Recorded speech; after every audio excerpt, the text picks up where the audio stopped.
Well, I grew up in the United Church in Lennoxville, Quebec, and so it seemed like a natural progression for me, although once I married to a person who was a Catholic, we started bringing our daughter up in the Catholic Church.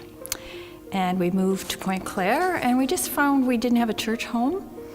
So, my daughter has special needs, so we were integrating her into the local school. And I said to my husband, I think we need to go to that United Church. Would you really have a problem with that? And he said, no, let's do it. Well, we did it, my daughter and I, and then eventually my husband joined us as well, and we found a really special home here.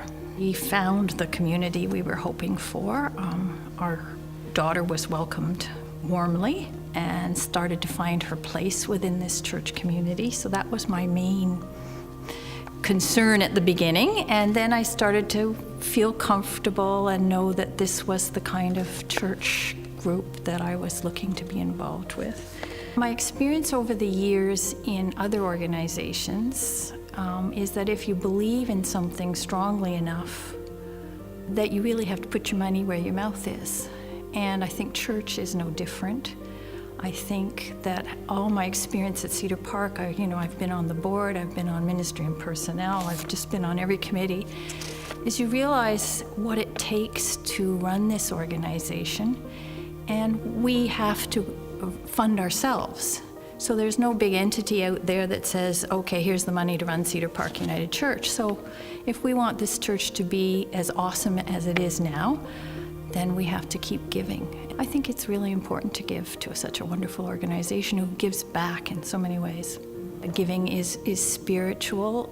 In our exploration of the Gospels and of Scripture in general, we see those scriptures as signposts, and they point us towards what we can be doing or could be doing or should be doing in today's world.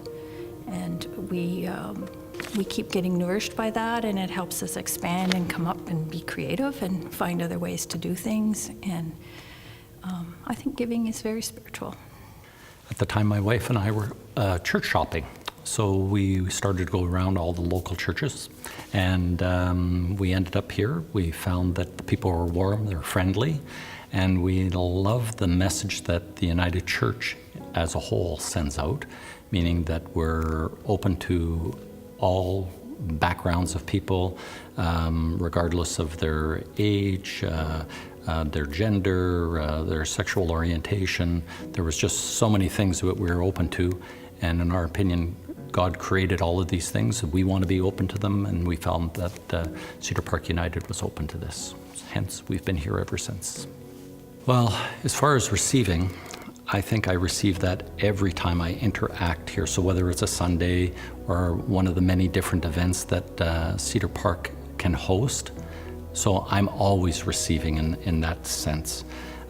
In terms of giving, whether it's a direct monetary donation that we make to make sure that the doors stay open, that the roof doesn't leak, that the furnace works in the winter, or I find that it enables me to give back to the community or the people that I'm meeting.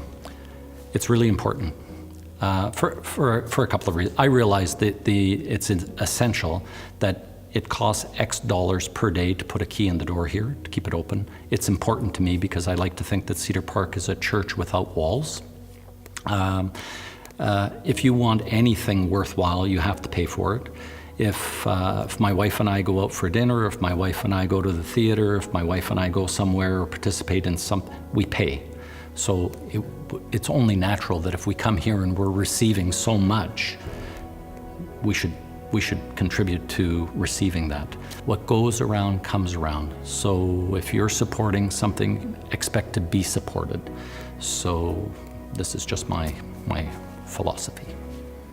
I mean, that's funny. Why the United Church? Because it never was a question that was ever asked. It just was. So, because this is my home church. This is my community, my church community. Well, I do many connections, which certainly feeds my purpose, my spirit, healing pathways. we have incredible leadership, incredible lay leadership, as well as ministers, and that just have services that feed your spirit, for sure. Well, Healing Pathways it's a spiritual adventure for me. It's like offering prayer constantly. And many connections. I think it's just so cool that it's out in the community, and not many of the people that come to this church. Maybe one or two, actually. A few have started coming, but it's in the community.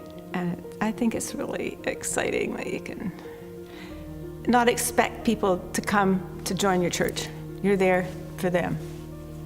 I think probably Healing Pathways it changed my life somehow. I think, like I mentioned, because it's like offering prayer to people. So that was a spiritual experience that probably, definitely changed my life. It changed me because I had something I could offer to people who were needy or in pain, so that's why I give, because I think it's an important part of our community. Oh, just because I think there should be a church in this community, I would never want this church not to be here. You can come here and believe what you want, really, or believe as you wish. I also find this church, we're in the community hugely, but we're not just after members. That's not our chief purpose for being here. I think it's to live Christianity outside the walls of our church, so without expecting people to come and be part of, come to worship even. It's there, and we're certainly welcoming, but that's not I don't think that's our main focus. Cedar Park, we first came to Cedar Park when we moved here from Vancouver. We came here in 2004 so that I could teach at the college. Sharon Moon was one of the interviewers, and she was a dynamic interviewer. She was the minister at the time, and I thought, well, if she's a dynamic interviewer, maybe she's a dynamic minister. So we came to Cedar Park, and we've been here ever since. What I knew about this place was it knew who they were. The congregation knew who they were, and they had a sense of forward momentum. And I desperately did not want that to get lost. And so that's why I stayed. I wanted to be part of that forward momentum, that sense of knowing who you are and being committed to being who you are. The commitment of the then minister to the Healing Pathway ministry was compelling. It was a compelling witness to something that had been sidelined within the Christian tradition for nearly 2,000 years, and yet it was being brought back here. I confess to being a lot of head and not a whole lot of body, so the whole notion of body energy was new to me, and her willingness to share deeply what that was about and what it meant for the community would be probably one of the profound first experiences of receiving the gift of who Cedar Park is and what it stands for. When the children are making something that expresses their growing awareness of God, and then they make something and they give it to me and they say, Revi, can we put this on your wall of wonder? Receiving their delight in what this place is. It's worth all the tea in China. It's amazing.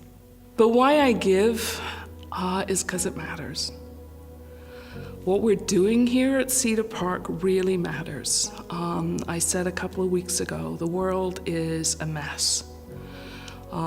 Christian faith is being, I think, rightly battered for some of its ugliness. And so a place that is committed to trying to live this message of Jesus that's open and life-affirming, that is progressive, that is embracing, that is fun, that is surprising, is both rare and vital. So yeah, I will give body, soul, heart, mind, everything to what we're doing right now, because it matters.